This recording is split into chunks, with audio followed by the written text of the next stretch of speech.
freaking told you. Oh, I freaking told you. Come on. The National Weather Service in Ruskin has issued a severe thunderstorm warning in northern Florida until 8:15 p.m. Eastern Daylight Time.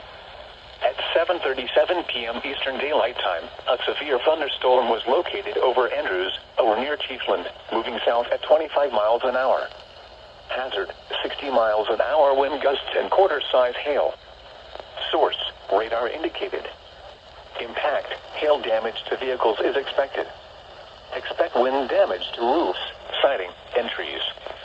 Locations impacted include Chiefland, Bronson, Fanning Springs, Otter Creek, Manatee Road, and Andrews. For your protection, move to an interior room on the lowest floor of a building.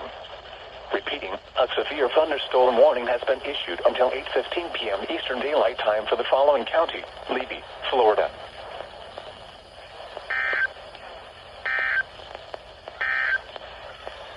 This is WWF Radio WWF38, serving a portion of North Central Florida, on a frequency of 162.40 MHz. The current... Oh, don't tune to WWF38. There's not going to be an SVR on WWF38. Don't tune to WWF38.